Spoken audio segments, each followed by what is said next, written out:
Okay, next in our primer series is Texas Motor Speedway. This is a typical cookie cutter 1.5 mile oval.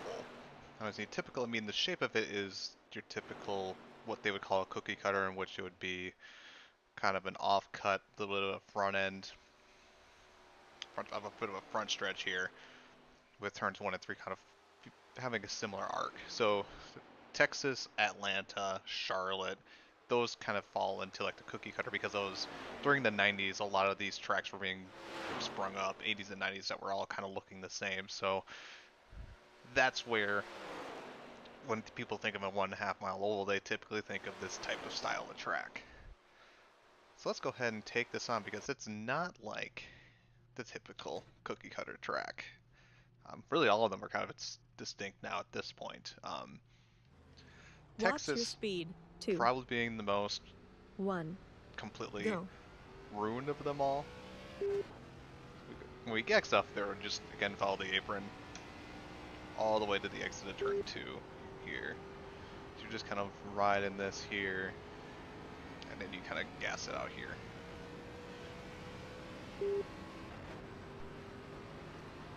So I'm going to kind of just go through this easily so I can kind of go over a bit of the distinct features of this track. Again, 1.5 miles, typical speedway, at least it was until they reconfigured this track. So you kind of go through this little dog leg in the front stretch. It's right there, essentially. I tried slowing down for that. Obviously didn't work. But you essentially kind of fall through the front stretch, kind of diamonding out the corner. Turns 1 and 2 have progressive banking, but you want to be down here. Anything up here, if you're up here, you're hitting the wall. There's no grip up here whatsoever. So you want to be down here. But what happens with this car and with this track is that you're so slow having to go through that center that you just lose all speed. It feels like, just kind of feel like you're crawling out of that corner.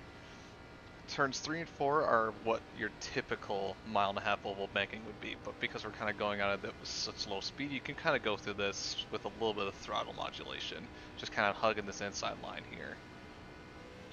And you want to be careful because of how that wall comes up right there. So you try not to hit that. So I won't be going as fast, but you kind of just see, like, you have to really slow down. And kind of right here is where I typically try to find the on throttle point again. And you just crawl off the exit. But if you don't do that, you're going to drift up. And then kind of going to turn 3, it's just kind of little lifts off the throttle to help get the rear end to turn. Now it's, for me, it was one to just step out loose on me. Let's go up to full song here. So you gotta really kind of slow the car down, get on the throttle, try to keep that speed up through the corner. That felt a lot better. And then kind of little lift to get in here, get the car as on the white line as possible, then just really kind of playing with the throttle as the car reacts to it there. Kind of cut the dog leg there, go up there, cut it again.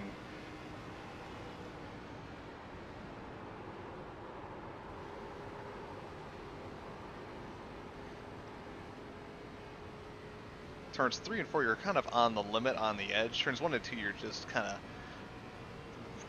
bringing it into the corner, and this is loose. Caught it, but depends on how willing to risk it you're wanting to go there. You have to, if you want some of that faster lap time, you kind of have to let that car be a little bit looser and be comfortable with it. See, if you miss it at all, that's kind of what will happen in this corner. You'll raise up the track and it just does not want to turn with you. Let's see how much confidence we have in turn 3 here.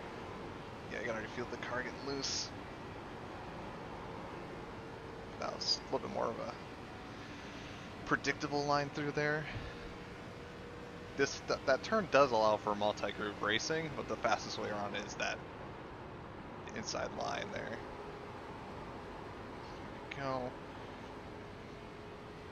And because you're just going so slow through that corner, you're pretty much just following the bottom of that track.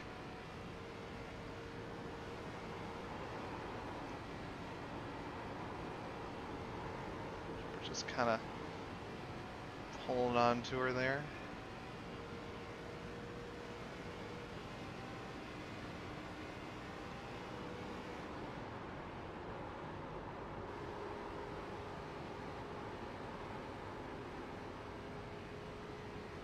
But the tire wear definitely falls off on this car pretty quick on this track, because you're really just kind of fighting the rears,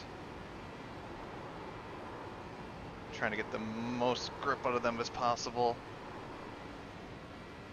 You see what happens already if you just try not to lift, you're essentially using the steering wheel to brake, and that loses time too.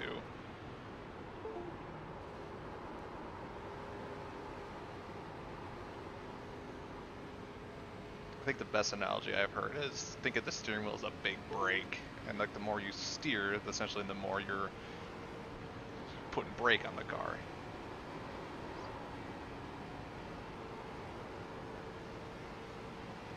Now kind of hit the point of tire life too, where the tires are not going to get quite that fast lap time anymore because they've already gotten the newness off, and now we're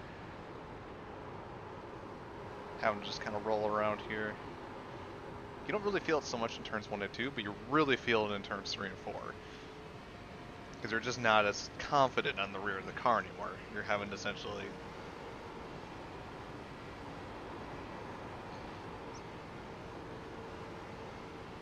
It's just not able to carry as much speed through that center. It's a lot more stable, but it's just not quite on edge to get that good lap time.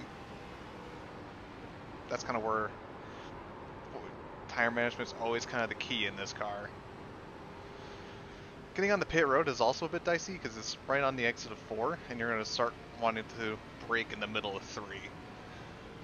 So you kind of go into here like you normally would, and then hit the brakes.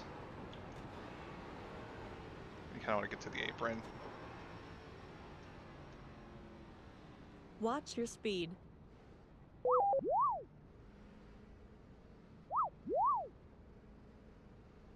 Kind of ride in that like 45.5 miles an hour. 9, 8, 7, So 3,100 RPM. 5, 4, 3, 2, 1. Right here. Stop. And that's a lap at Texas. It's definitely an interesting challenge just with how that turn 1, turn 2 is, but still could be a bit of a fun race. So, hope you enjoyed that. Go. And that is Texas Motor Speedway.